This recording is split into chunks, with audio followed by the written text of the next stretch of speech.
Alright, welcome to OSIKANI TV on YouTube once again. Let's see some latest updates coming in from the camp of Black Stars team, Black Stars players, and some few other updates we need to know in this one. We are still in weekend and we have a lot of updates for you on this particular channel. Now, Mohammed Kudus, his West Ham United team, faced Manchester City exactly 4:30 p.m.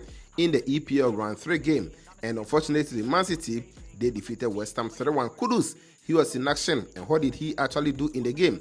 We will talk about him in this update. One of the most informed Ghanaian attacker now is Antoine Semenyo. Today, he scored again for his club side, and we'll talk about him in the 3 games in EPL this season, what the striker has done. We will talk about him in this particular update. We also look at latest on Jordan Ayew. He was in action. Fatawu, Issahaku, Abdo, coach Otto Addo, and some few other updates that we talk about in this particular one. If you have joined us, take your time. Like the video for me after liking. If you are new, subscribe to this channel, put out some post notifications so that I drop the latest update, you'll be the first person to get and also enjoy. Leave a thought and comment in the comment box, and after watching the video, share the link for others to also come here and enjoy the latest on this channel. Now, before I come to Kudus and some few other ones, let me begin from Black Stars attacker or striker Antoine Semenyo at AFC Bournemouth. He usually plays on the right wing position or sometimes on the left wing, and he also at times plays as the main striker, and that is it also for him. Today, he scored yet again for his side AFC Bournemouth in the EPL game. After I brought you the update on Thomas Partey and some few other ones on this channel, Semenyo also scored to help his side to make a great comeback. In fact, at a point, Everton were leading 2-0 against AFC Bournemouth, but Semenyo scored first on the 87th minute.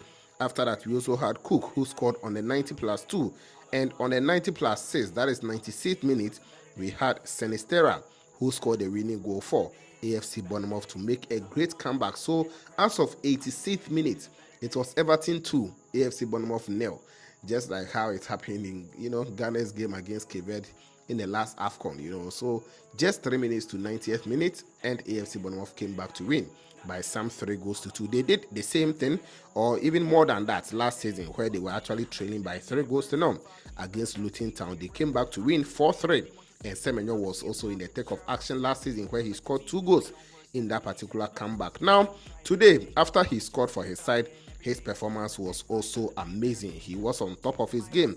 He was rated 7.2 after playing 90 minutes plus of the 6 additional minutes. He scored, as I said, 43 touches in the game for the player. He completed 12 passes out of 21 attempts, which is 57%. And he also gave 1 key pass in the game. Crosses were 2. 1 was successful for him. Long ball, Semenyo sent 3, none was successful. Shot on target were 2, shot off target were 2. 1 shot block for him. Dribble attempt were 4. 1 was also successful. Ground was he went in for 10 and 1 4. And there's some few other stuff for his side that I don't really want to waste a lot of time on. So Antoine Semenyo, so far in the EPL this season, he's played 3 matches. Out of the 3 matches, he scored 2 goals and provided 1 assist. First match against Newcastle, he scored. Then the second match, he also provided assist. And today, he has also scored again. So 3 goal contribution in 3 matches in EPL. It's an amazing one for Antoine Semenyo, and we hope that getting a call up to join the Black Stars team, he can also give us that performances against talking of Angola and Niger in the next 2 games. So that is it also on Antoine Semenyo. Now, let me move away from him, but still stay in the 2 p.m. games, because we have Leicester City versus Aston Villa. In that game, we have 2 Ghanaian players who featured for Leicester. They all started. Jordan Ayew started on the left wing, and we have Issahaku, who started on the right wing position. But both players, they were substituted around 67th minute. Around that time, they were actually down, and they continued to lose the game 2-1. As I said, Jordan starting and playing 67 minutes. He was rated 7 out of 10 via SofaScore. Touches were 44 for Jordan Ayew, where his accurate passes actually stood 21 out of 24. Key passes, he completed 1 in the game. Crosses, Jordan Ayew made 4. 1 was accurate, and long balls, he sent 2. 1 was also successful. Shot off target was 1. Dribble attempts were 2. All the 2 were completed. Then ground balls, he also went in for 14 and 110. That is so impressive, and this and few other stuff. Getting a rating of 7 tells you that Jordan Ayew was all over on the pitch today, but his side, Leicester, they lost the game. Abdul Fattah Issahaku also was rated 6.9. He also had a cool game, even though he couldn't contribute to any goal or assist.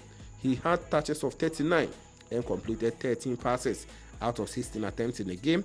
Crosses, he had 1, which wasn't successful. Long balls, he sent 3. All the 3 were also successful. Shot on target was 1. Shot off target was 1 for Fatawu Issahaku.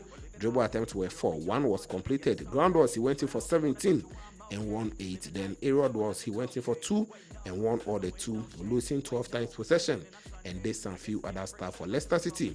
As today, they lost 2-1 against Aston Villa in the EPL game, and that is it also for them. Now, let me move away from them and talk about Mohammed Kudus today. Yes, today at the London Stadium, it was West Ham United versus Manchester City, and Manchester City came to defeat West Ham by some 3-1.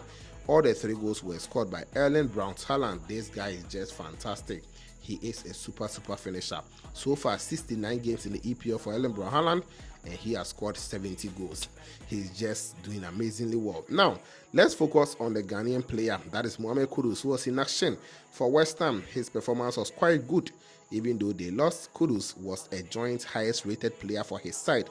That is 6.6 with Rodriguez and one other player. Yes, Kudus, after playing 90 minutes of football today, he had touches of 40 in a game for his side, completing 16 passes out of 19 attempts, which is 84%. Kudus went on to have 3 crosses. 1 was accurate in the game.